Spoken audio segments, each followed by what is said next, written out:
22 साल की अनन्या राजस्थान के अपने छोटे से शहर से एक नई जॉब के सिलसिले में जयपुर शिफ्ट हुई थी।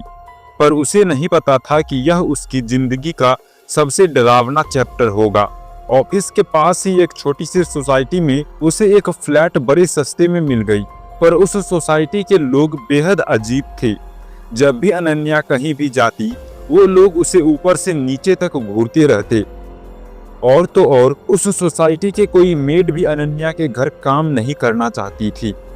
अनन्या वहां के लोगों से थोड़ी परेशान थी, पर क्योंकि वो फ्लैट सस्ता था और ऑफिस के पास था, तो उसने इन सब बातों पर ज्यादा ध्यान नहीं दिया। एक रात वो अपनी दोस्त मीरा से फोन पर बात कर रही थी। अचानक मीरा ने पूछा, अनु, ये बच्चे के रोने की आवाज कहाँ से आ रही है?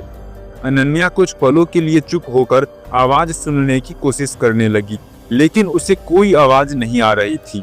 उस समय तो अनन्या ने इस बात पर ज्यादा ध्यान नहीं दिया, लेकिन जैसे जैसे दिन बीतते गए, जो भी अनन्या को रात में कॉल करता, वो उससे वही पूछते कि उसके आसपास कोई बच्चा रो रहा है क्या, क्योंकि उन सबको किसी छोटे बच्चे के रोने की आवाज आती थी। अनन्या को यह बात बहुत अजीब लगने लगा था। फिर एक रात कुछ ऐसा हुआ जिसने अनन्या को बुरी तरह डरा दिया। उस रात अनन्या गहरी नींद में सो रही थी। रात के करीब 1 बज रहे थे, तभी उसे किसी छोटे से बच्चे की जोर जोर से रोने की आवाज आई, जिससे उसकी नींद टूट गई। पर जैसे ही उसने आंख खोली, वो आवाज बंद हो गई। अनन्या ने चिल्लाकर पूछा, कौन है? कोई जवाब नहीं आया। फिर अचानक से एक धीमी सी हंसी की आवाज आई, जैसे कोई अनन्या का मजाक बना रहा हो। अनन्या ने उस आवाज की तरफ देखा तो वो चौंक उठी। उसने देखा कि कोई बहुत छोटा सा बच्चा उसके कमरे के दरवाजे के पीछे छुपा बैठा है।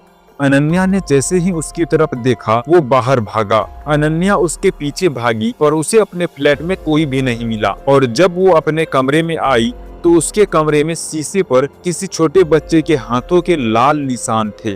और जब उसने ध्यान से देखा, तो वो लाल रंग का खून था।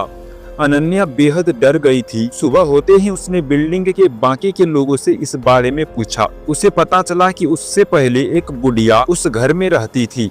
उसे कोई भी पसंद नहीं करता था, क्योंकि लोगों के हिसाब से वो काला जादू करती थी। सोसाइटी में उसके आने के बाद से जिस किसी भी घर पर कोई खुशी का खबर होती थी, वो दुख में बदल जाती थी। कोई नई गाड़ी लेता था तो उस गाड़ी का अगले ही दिन एक्सीडेंट हो जाता था।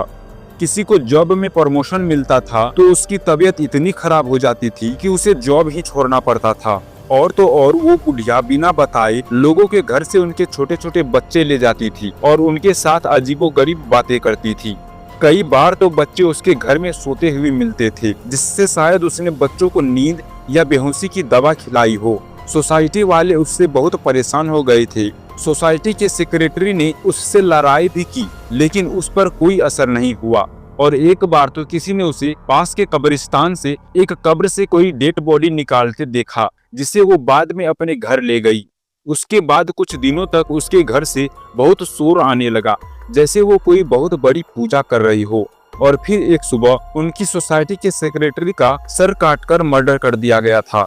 उसकी पूरी बॉडी पर किसी छोटे बच्चे के नोचने के निशान थे। उस दिन सोसाइटी वालों ने उस बुढ़िया को जोर जबरदस्ती से उसके घर से बाहर निकाल दिया, लेकिन वो उन सब को देखते हुए बस हंसती रही। बहुत हंगामा हुआ था उस दिन। जब ओनर ने घर के अंदर जाकर देखा, तो घर के अंदर बहुत सारा तंत्र विद्या का सामान और एक छोटे लड़के का कंकाल मिला। लोग कहने लगे कि उस रात उस बुढ़िया ने काले जादू से एक कच्चा कलवा बनवाया था और उसी कच्चे कलवे ने उस सेक्रेटरी को मारा था। इस एक्सीडेंट के बाद काफी टाइम तक वो घर खाली था और उसके बाद अनन्या वहां रहने आई थी।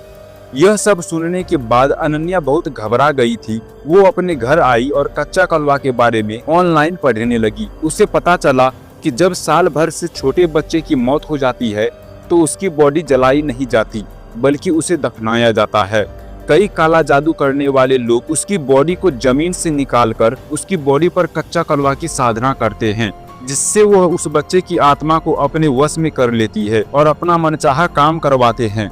अनन्या यह सब पढ़कर चौंक गई थी। उसे यह सब बहुत ही खतरनाक लग रहा था। तभी अचानक से घर की लाइट चली गई और घर में अंधेरा हो गया। एकदम से उसे सांस लेने में दिक्कत होने लगी। उसे ऐसा लग रहा था जैसे कोई उसका गला दबा रहा हो। पसीने में तरबदर वो किचन में एक गिलास पानी लेने गई तो उसके हाथों से गिलास छूट गया। उसने जब किचन की खिड़की में अपने आप को देखा तो उसके गले पर छोटे छोटे उंगलियों के निशान थे, जैसे किसी बच्चे ने उसका गला घोंटने की कोशिश की हो।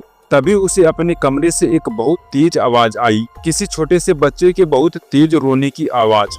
वो कमरे में गई तो वो आवाज कहीं ऊपर से आ रही थी। अनन्या ने ऊपर देखा तो उसके होश उड़ गए। उसकी कबर्ड के ऊपर से उसे धीरे धीरे दो हाथ बाहर आते दिखे और फिर एक बहुत ही खूंखार सा दिखने वाला बच्चे का चेहरा दिखा।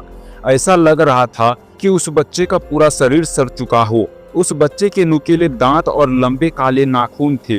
अनन्या को समझ आ गया था कि यह उसी बच्चे की खतरनाक आत्मा है जिसे वो बुढ़िया घर लेकर आई थी। वो अनन्या को देखकर बहुत ही भयानक तरीके से मुस्कुरा रहा था। इससे पहले कि वो कुछ कर पाती, वो बच्चा अनन्या के ऊपर कूद पड़ा।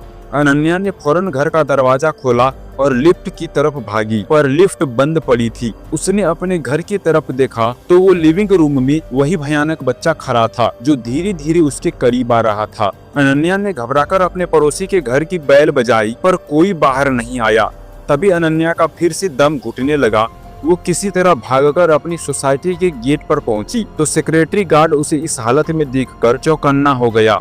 गार्ड को लगा कि शायद कोई बदमाश सोसाइटी में घुस आया है, इसलिए वो अनन्या के फ्लैट की तरफ भागा। इससे पहले कि वो सेक्रेटरी गार्ड को कुछ बोल पाती, वो सेक्रेटरी गार्ड ऊपर जा चुका था। कुछ ही देर में अनन्या को उस गार्ड की चीख सुनाई दी। वो पीछे पलटी तो उसने देखा कि ऊपर से कुछ नीचे गिरा है। वो उसी सेक्रेटरी गार्ड की लाश थी, गले पर वैसे ही निशानों के साथ जैसे अनन्या के गले पर थी, और ऊपर उसकी बालकोनी में वही डरावना बच्चा था, पर इस बार उसकी आंखों से खून बह रहा था। पूरी सोसाइटी में हल्ला मच गया। सूरज उगते ही एक पंडित को बुलाया गया।